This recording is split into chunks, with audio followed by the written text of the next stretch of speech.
Então, eu percebo que ali tinha um espaço para eu crescer mais como editor do que como apresentador. Se vocês olharem Bom Dia Brasil, na minha época era assim, saí em janeiro, quer dizer, também não tem tanto tempo, as participações são muito pequenas, exceto as segundas-feiras e as quintas, que você tem as rodadas maiores nas vésperas, nos dias anteriores. Os outros dias, a gente não tem tanta coisa assim para exibir, até porque, dependendo do editor-chefe, ele pode não querer. Quer dizer, é muito chato. O que me incomodava no Bom Dia Brasil? Primeiro, acordar às 4 da manhã. Não sei a que horas vocês acordam, mas eu odiava. Me acostumei. Só que eu tinha que, pior do que acordar cedo, eu tinha que dormir. Eu dormia às 8 da noite. Eu jantava sozinho às 7 da noite. Meus filhos e minha mulher não jantavam comigo. Né? E 8 horas eu estava me deitando. Para acordar às 4 com uma cara decente, com uma voz boa. Já não sou um menino, então preciso realmente ter pelo menos 6, 7 horas de sono, ou a coisa não funcionava. E depois o esporte não manda no espelho, na grade, ali, no espelho do... Vocês são todos jornalismo, né? Posso usar espelho, essas expressões, todo mundo domina. Ou não? Sim. Não? Sim? Tem não? Primeiro período? O espelho... Levanta a mão, primeiro período. Então vocês podem me interromper, porque se eu falar uma coisa que fique... O espelho, no computador, ele é uma tabela, em que você tem o número da página, a retranca, sim. A retranca é o que dá nome à nota ou à matéria. Então, VT Seleção, VT Botafogo, VT Flamengo, VT Superliga, né? Essa é a retranca. Então, o número da página, vamos lá, número da página, o nome do VT, o apresentador que vai ler as iniciais dele, o tempo de leitura da cabeça, o tempo do VT, o espelho é isso. É a ordem em que as reportagens e as notas vão entrar. Como o Bom Dia Brasil tem um chefe do jornalismo, e nós somos um apoio a ele, como editores e como equipe do esporte, eu não tenho força para convencer um cara que dá um jogo de futebol entre, sei lá, qualquer jogo, é mais forte do que uma delação de alguém, entendeu? Então, o momento que eu peguei no Bom Dia Brasil também foi um momento muito complicado, né? Se vocês pararem para pensar, de 2011 para 2017, o que aconteceu de confusão e o que surgiu de notícia é muito mais forte que qualquer notícia do esporte. Era muito complicado. Então, eu tive muita dificuldade, primeiro, de acordar às 4 da manhã, e, segundo, de brigar por espaço para o esporte no Bom Dia Brasil. Eu tinha um chefe, eu tive 3 chefes no Bom Dia Brasil. Vocês viram como é que é a rotatividade, né? 4, na verdade. Miguel Ataíde... Não, 3. Miguel Ataíde, Fátima Batista e o Vinícius Menezes. O Vinícius Menezes, que é o que está agora, eu gosto muito dele, a gente está super bem, mas é um cara que não tem muito apreço pelo esporte. Então, era sempre muito complicado de convencê-lo a dar esporte. E aí, eu pensei nisso. Minha participação como apresentador no estúdio é muito curta. Eu faço, num dia em que eu faço muito, eu faço 10 minutos, segundas e quintas. Nos outros dias, às vezes, eu chamo um VT só. Eu chego lá às 5 da manhã. Né, e percebi que o Bom Dia Brasil tinha uma certa dificuldade de comunicação do jornalismo com o esporte. E era tudo muito solto. Imaginem vocês que o editor-chefe do Bom Dia Brasil não tinha como chegar ao esporte.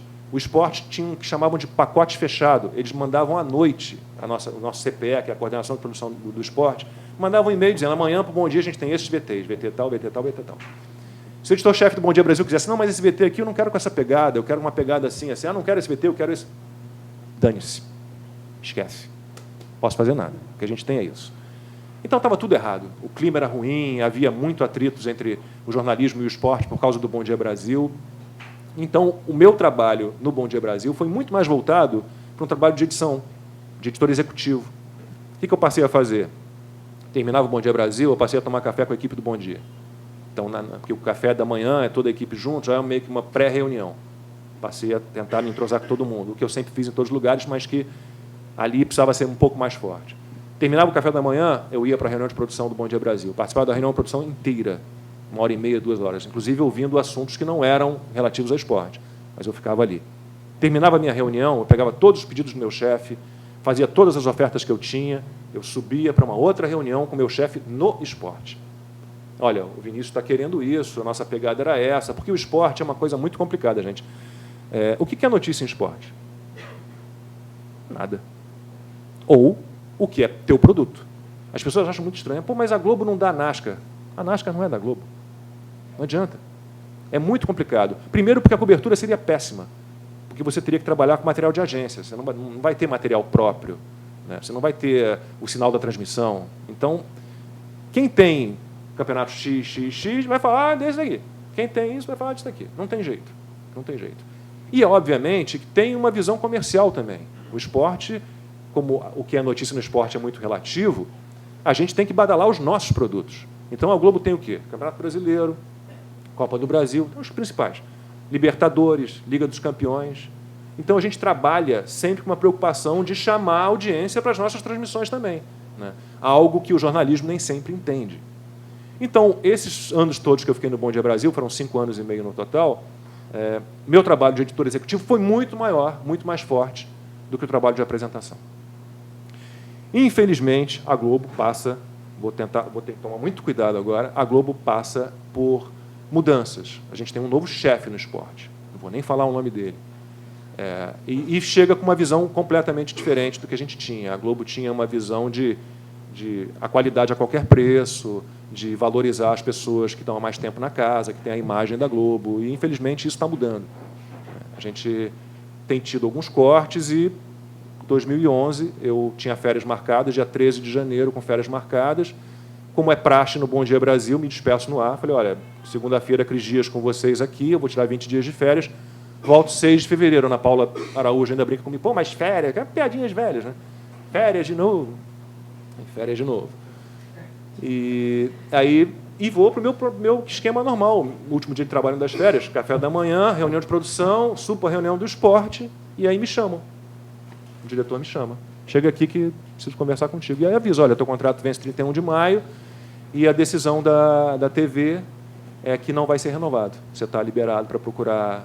A gente vai cumprir teu contrato, obviamente, não tem como ser diferente. Então, a gente está te liberando agora para você, nesses 4, 5 meses, você conseguir se recolocar e, como agradecimento aos seus 20 anos de serviços prestados, você está liberado.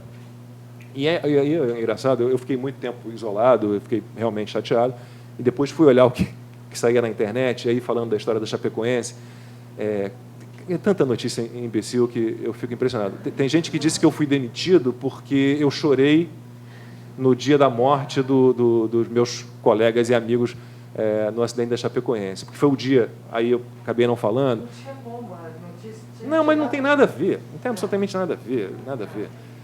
A questão, esse dia da Chapecoense foi um dia muito, falar um pouquinho de bastidor, que eu sei que sempre interessa. Depois do 11 de setembro, eu me gabava, né, babaca, de que nada mais me assusta. Imagina, 29 anos de experiência em televisão.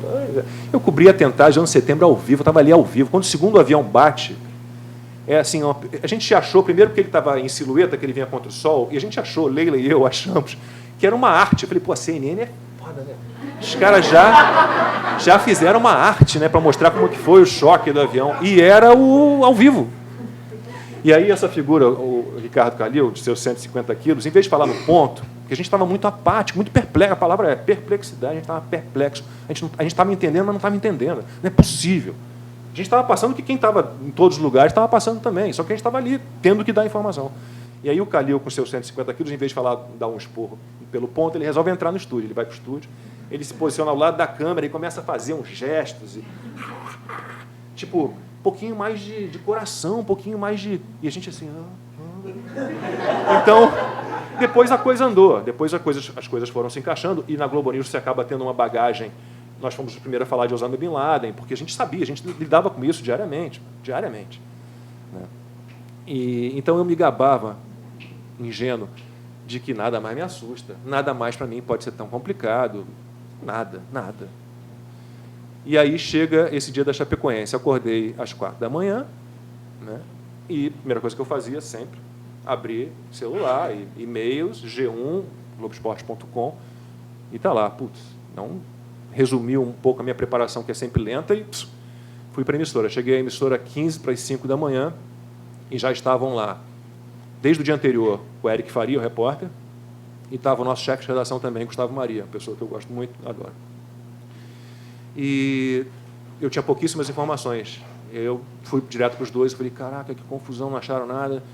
Não, já estão resgatando alguns feridos. Eu falei, mas não tinha ninguém nosso, não, né? Aí o Gustavo, tinha. Estavam os Guilhermes e o Ari. Falei, caraca. Falei, bom, é um pouso forçado. Daqui a pouco já estão achando alguns, eu falei, daqui a pouco vão achar os meninos. Né? E vou dizer um negócio que eu nunca disse, eu sou Botafogo. E os Guilhermes também eram. Então a gente trocava muita ideia sobre o Botafogo. Eram os caras que eram muito próximos a mim, muito por causa do Botafogo. Mas é engraçado, eu tinha, desde o início, quando eu soube que estavam sendo resgatados passageiros com vida, ninguém falava em corpos, só falava em, não, já resgataram 3, já acharam 4. Desde o início, eu imaginei que eu fosse para o estúdio e, olha, acharam agora há pouco, estão internados, estão assim, estão assim. E foi terrível. Então, ali, a gente entrou no ar às 7 da manhã, entramos antes e só saímos às 10h30. E eu só realizei que os Guilhermes e o Ari tinham morrido quando o Bom Dia Brasil termina. Então, e eu sou tão profissional, que termina. Se vocês olharem o vídeo, tem na internet. Eu espero entrar o selo da Globo para dar uma desabada. Mas assim, eu não sei, mas é um frame. Aí inventam essa história, porque ele chorou no ar e a Globo não pensa. É besteira, a Ari chorou, um monte de gente chorou. Então a questão toda é essa. A televisão, a gente tem tido, infelizmente, com toda essa crise que a gente vive, um momento muito complicado. A gente tem tido demissões em todas as emissoras. Eu tive outro dia, quando eu lancei esse meu último livro que eu trouxe para a Ivana de presente, eu tive no Jornal Extra e fiquei impressionado quando eu cheguei no prédio e vi uma redação totalmente vazia. Não, peraí, é porque já foi um pessoal para o prédio novo. A menina, mais ou menos. Depois fui saber que 150 pessoas tinham sido demitidas. A gente tem, não tenho nada contra, acho que todo mundo tem que ter chance. Mas você fazer uma renovação abrupta, muito brusca, você tirar editores, como tem feito, por exemplo, Fantástico, você tirar editor com 20 anos de experiência para botar uma pessoa que tem 2 ou que acabou de se formar, é algo muito complicado. Assim, uma renovação tem que ser muito medida, senão você perde a mão. E fico muito triste por isso. Aí invento essa história de sinergia, em que você trabalha para 3 ou 4 emissoras, mas o seu salário é um só. Você trabalha para a rádio, para jornal, mas é o mesmo grupo, você recebe um salário só. Eu tenho muita dificuldade de entender tudo isso. Estou num momento muito difícil, muito complicado. Eu senti um orgulho enorme. Tenho muito orgulho de ter trabalhado 20 anos na Rede Globo. Mas não escondo de ninguém. Sou um cara muito sincero. Fiquei doído. Até porque nós temos colegas lá que a situação no esporte chegou a um ponto que complicou e foram passados para o Sport TV. No meu caso, não. Não pensaram uma volta para a Globo News, não pensaram numa volta ao Sport TV. Eu fui vítima de um salário alto. Infelizmente é isso. Também não tenho culpa de ter tido um aumento muito bom em 2009, porque a Globo não tinha os Jogos Olímpicos de 2012, né? E a Record tinha, e a Record começou a correr atrás de profissionais da Globo. Meu contrato estava para vencer, da Glenda. Então o nosso diretor nos chamou e falou, olha, vamos renovar antecipadamente. Então, infelizmente, em 2017, esse salário mais alto acabou me fazendo deixar a emissora.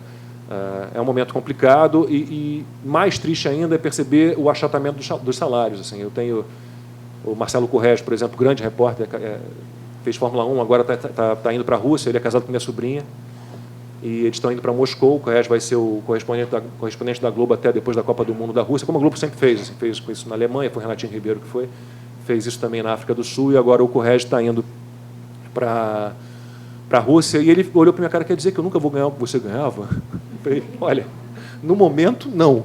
Eu acho que vamos torcer para que as coisas se ajeitem e a gente consiga, de novo, ter uma perspectiva um pouco melhor de mercado.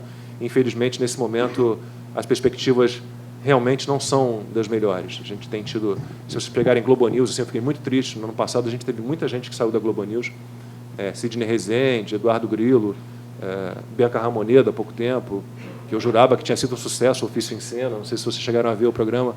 Era um programa super interessante que ela fazia com atores e diretores e roteiristas. Era maravilhoso. E a gente achou que o programa era um sucesso. Daqui a pouco a Bianca, a mesma situação que eu, também foi. Eu encontrei com ela, tinha encontrado alguns dias não, e aí, de repente, eu descobri que ela saiu. Muito triste, muito triste. E Fábio Watson, por exemplo, o editor-chefe do Estúdio I, era o melhor editor-chefe com quem eu trabalhei na Globo News, também foi mandado embora.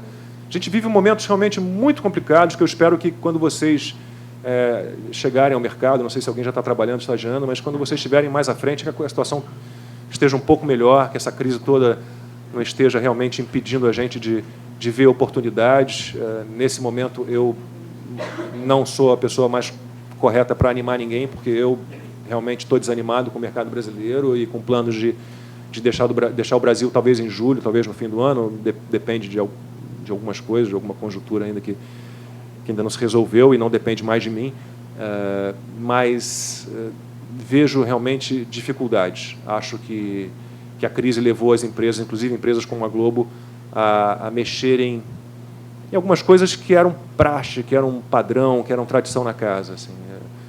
Eu não imaginava a Globo dispensando profissionais como o Eduardo Grilo, por exemplo, um cara que inaugurou a Globo News, um cara que falava inglês perfeitamente, com sotaque australiano, britânico, americano, era o melhor tradutor que a gente tinha, Sidney Rezende, um cara com tanta experiência.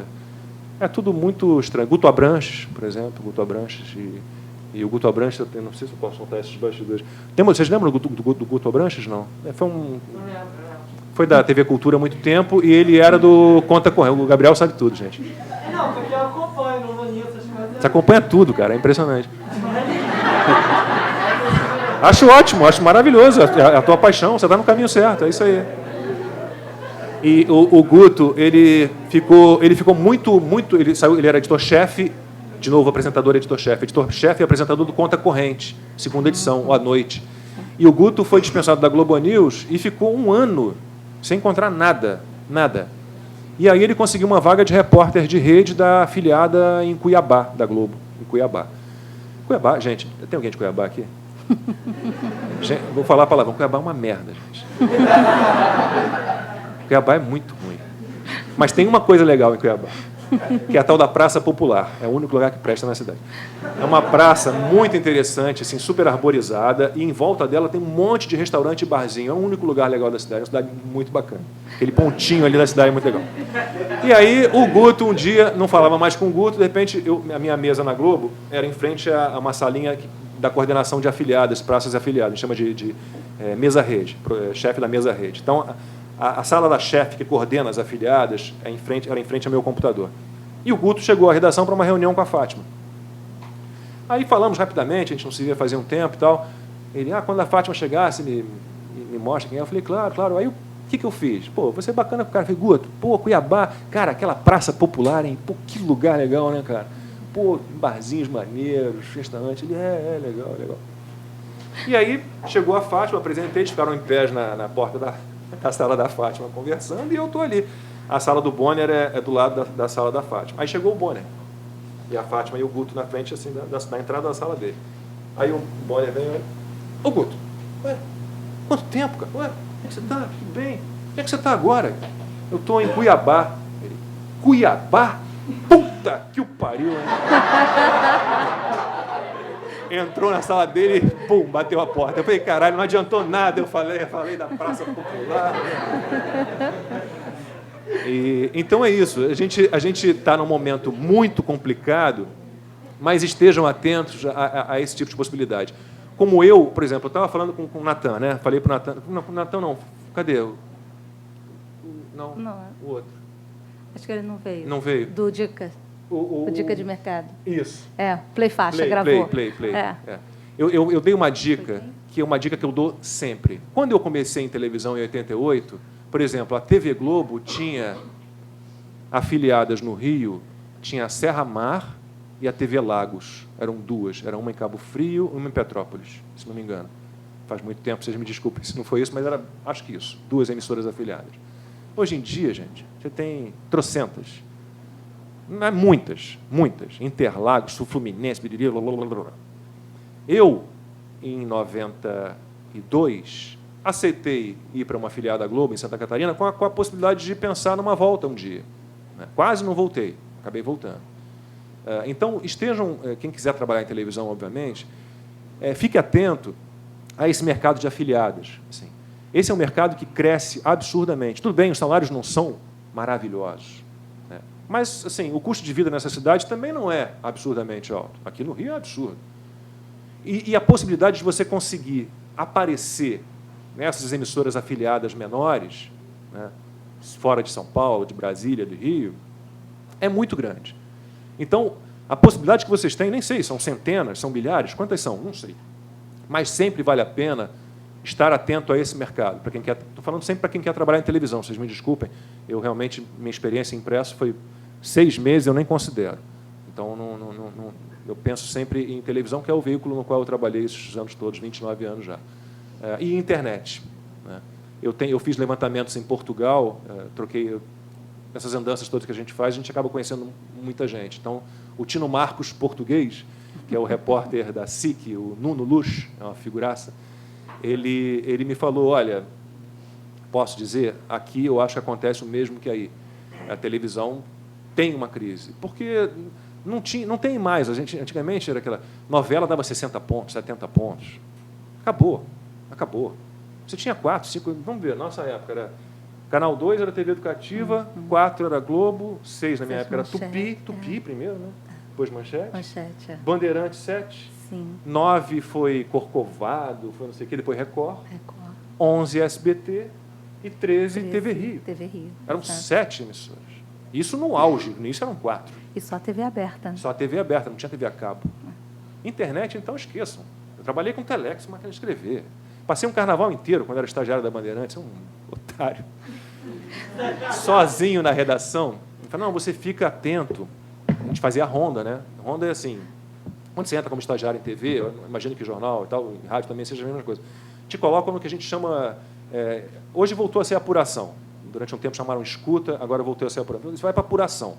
A apuração nada mais é do que era uma mesa redondinha, nós éramos 3 estagiários, vários telefones fixos, não havia celular, tudo com fio, um monte de complicação, gravador cassete, né, e máquina de escrever. Então, você tinha que, de hora em hora, meia em meia, a gente dividia entre os 3, fazer ronda.